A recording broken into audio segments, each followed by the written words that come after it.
Ikaw! Ayos lang. Naghahanda ako ng isa pang obra maestra. Lang! Ito na ang wakas.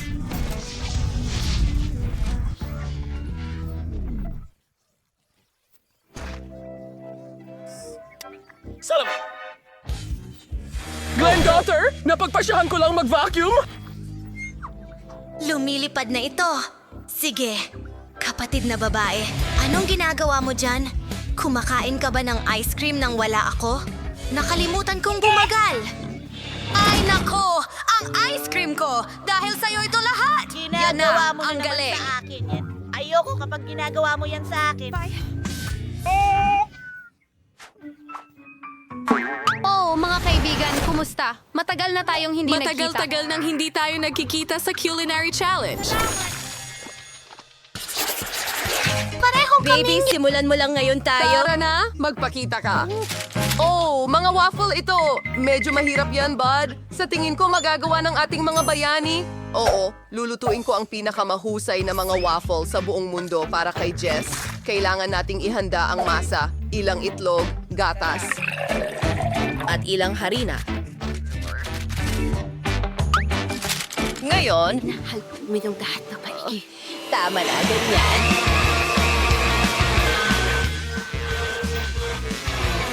Tapos na. Ang base is ribwesi ka mga mangit. Gayo, ibuhos natin ito sa isang bangko. At maglagay ng patak ng food coloring. Gusto kong gumawa ng rainbow waffles. Kaya isang patak ng mga kulay ng rainbow. Wow! Ang kulay ay talagang kamangha-mangha. Ngayon, gagamit ako ng ilang mga hiringgilya at ibubuhos ang dough doon. Ngayon, diretso na sa waffle iron. Mahalaga na ibuhos ang masa ng pakapalaki para makagawa ng totoong rainbow waffle. Magaling, kailangan na lang nating hintayin na maluto ng buo. Ano ang meron siya dyan? Nagpasya kang pakainin ang apo ko ng kemikal? Kulay na waffles, kayong pagkasindak? Ipapakita ni Lola ang totoong waffles. O pagbabalat ng kalabasa, pagkatapos ay hiwain ito. Sa tulong ng maliit na kagamitang ito, perpekto. Ngayon ilalagay natin ang lahat sa blender. Amoy kahanga-hanga.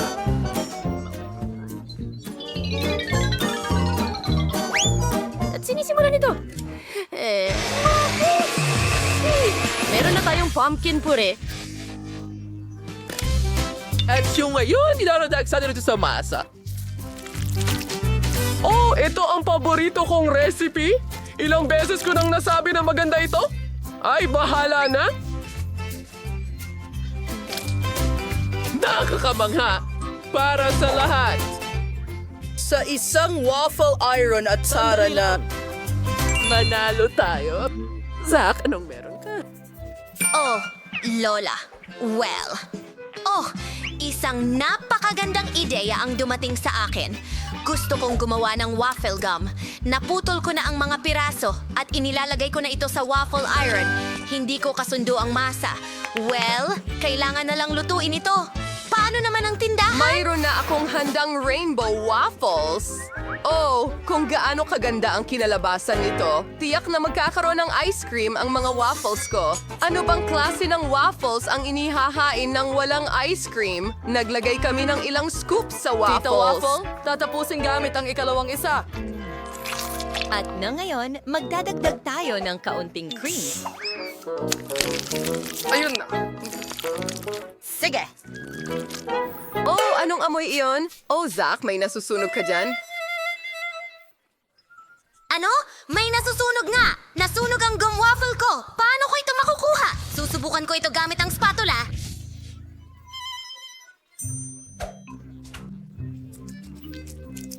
Oh, ang lucky Paano ko talaga. gagawin itong waffle? At ito ay Hindi bulat. naman mukhang ganon! Ano ang ginagawa ng chef dyan?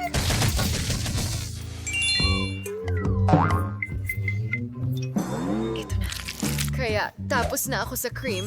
Ito ay Ngayon, naging... parang Oreo. Ano ang masasabi mo rito? Kaya ko rin gawin yan. Ipapamail ko ang tsokolate. Perpekto! Ngayon ibubuhos natin ito sa ibabaw ng ating chewing gum.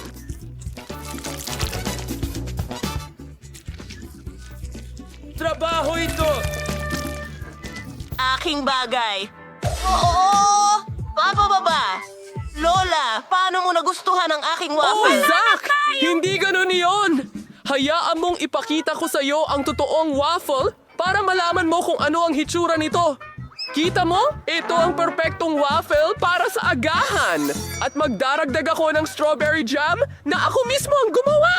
Oh, kamangha-mangha. Well, maaari nating... Lingkod, handa na ba ang lahat? Kung ganon, ibigay natin kay Baby Jess Subukan! ang... Ang lahat ng mga waffle na ito ay mukhang cool! Umpisahan natin ito. Ito ang pinaka-hindi pangkaraniwan. Ang weird talaga. Nakadikit ba ito? Sandali! Plastisin ba ito? Ayoko na subukan ito. Ano ang susunod? Napakasarap tingnan ng waffle na ito. Ang paborito kong strawberry jam. Ano ang nandito? Medyo masarap iyon. Wow! Ano ito? Isang buong Oreo mula sa waffles. At talagang masarap ito. Ang panalo ay tiyak na ang Oreo waffle. Bangingisda.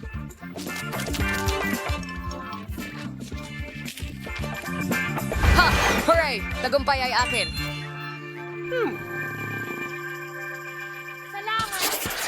Ngayon, ipapakita ni Baby Jess ang isang bagong putahe. Ano ito doon? Oh, gelatina ba yan? Astig! Alam ba natin lahat kung paano gumawa ng halaya? Zach, matuto! Ngayon, ang pangunahing bagay ay huwag magkamali sa pagpili ng lasa. Yelo na may saging ay perpekto para kay Baby Jess. Natin ito. Ilagay at mangkok at haluin ng bowl. Oh, ang ganda. Makulay na pagbahing. Ngayon, gagamit tayo ng maliit na pambugbog at magkokolekta ng kaunting jelly. Ilalagay ko ito sa mga hulmahan ng ganyan. Kulay kada kulay, patong kada patong. Iniwan ko, ang mahalaga ay huwag kaya magtikpi ang mga layers. Susunod. At ngayon, kailangan ko ng blender, isang bote ng gatas, dyan mismo, kaunting gulaman, at Sige. asukal.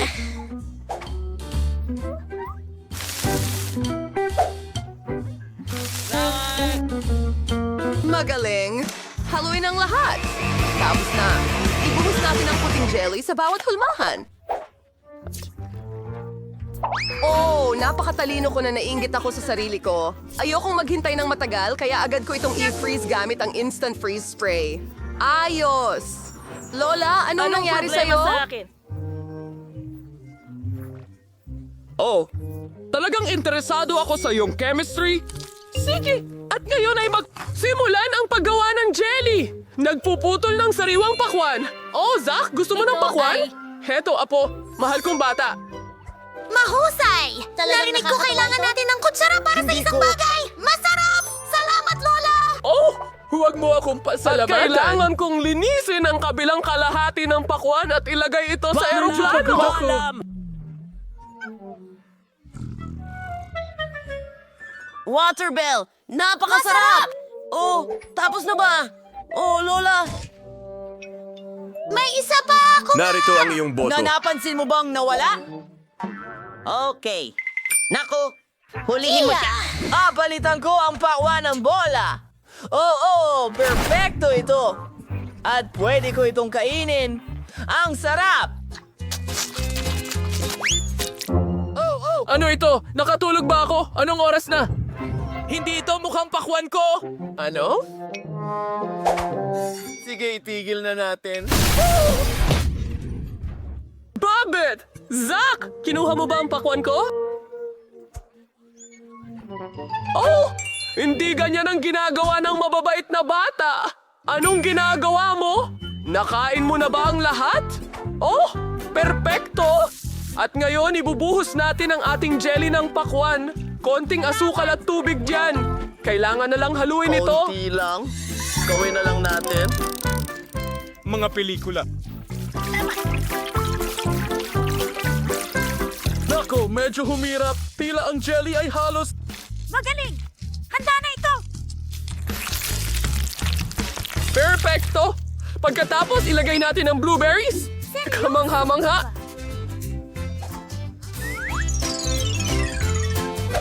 Sila'y magaling! Nandun lang sila!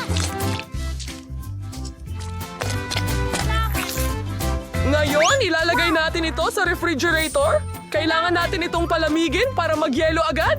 Sige, maghintay tayo. Oh, mukhang tapos na. Kunin na natin. Ngayon ay puputulin natin ito sa mga piraso Anong at tingnan. nangyayari? Oh, kamangha-manghang pakwan. Tingnan mo yan.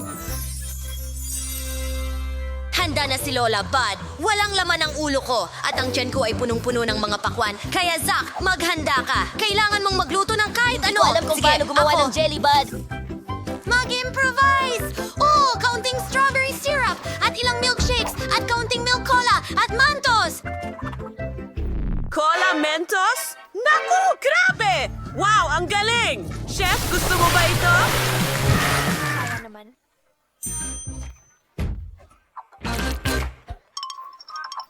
Zack, kung sana ang sanggol ay Hindi siya nagkasakit mula sa luto mo? Meron na akong jelly ngayon. Anong masasabi mo? Ito ang mga orihinal kong gummy ice. Mahusay.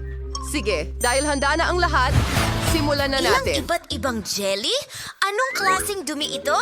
Hindi talaga sumusubok si Zack. Natatakot pa nga akong subukan. Mukhang kawili-wili ito. Mga mata ko? Oh, matibay sila! Kailangan kong dalhin ito sa paaralan at lokohin ang guro. Medyo maganda. At ano yan? Isang Jolly Watermelon? Hindi ko pa ito nasubukan. Aayusin ko ito ngayon.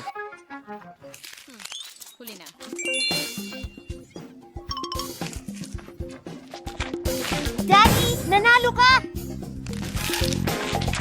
Ano? Hurra! Ang vector ay akin!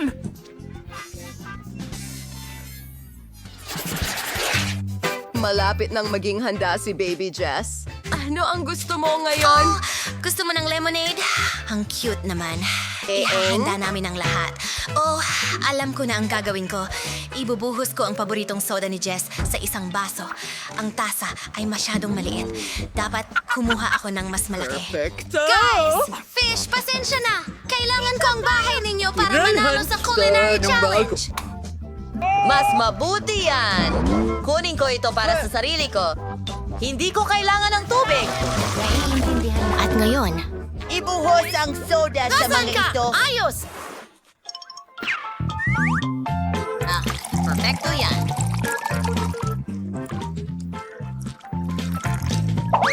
Ngayon ay mga gummy.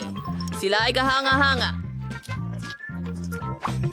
Diretso sa soda. At syempre, ilang sorbetes. Oh, kung gaano ito kalamig. Ako'y umaarte! Nakita ko talaga sa mga pelikula na dinidekorasyonan nila ng likidong tsokolate ang baso. Hindi ko alam kung bakit, pero baka mas masarap ito sa ganitong paraan. Gagawin ko rin yon. Magdagdag tayo ng ilang marmalade na uod para sa dekorasyon. Maganda! Mukhang handa na ito. Ang perpektong cocktail. Ipinapasok ang straw. At maaari na natin itong ihain.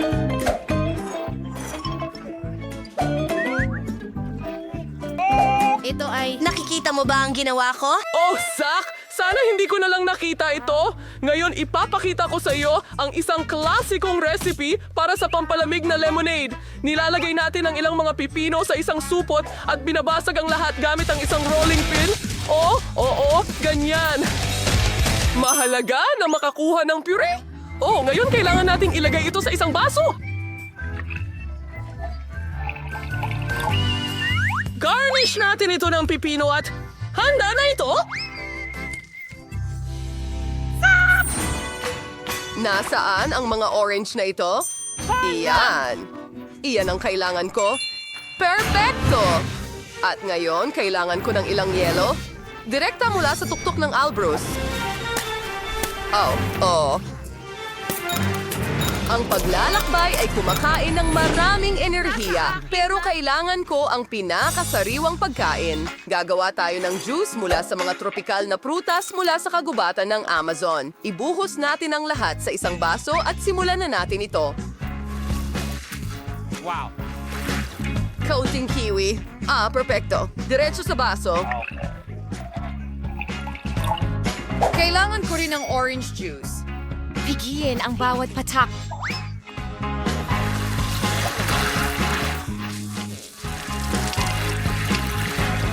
Tapos na. Ibubuhos ko na ito. Sa isang cocktail.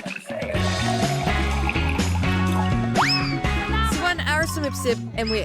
Ihayin mo. Magaling. Tara, mag-chess tayo. Wow!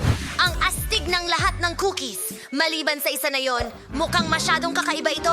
Subukan natin. Ito ba ay cucumber lemonade? Nakakadiri? Ayoko niyan. Mukhang astig ito. Subukan natin.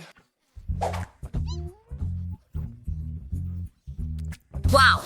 Wow! Tingnan natin. Wow! Ang sarap! Ikaw ba ay nandyan pa?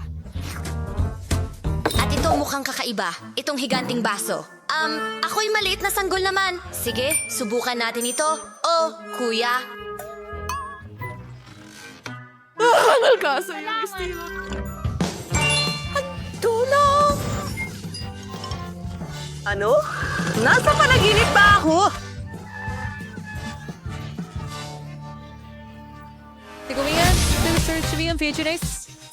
Subscribe team, mag-subscribe, mag-like, at may comment. But thanks for your ulit sa manali panahon. On week, panabig na bagay na mangyayari. Paalam!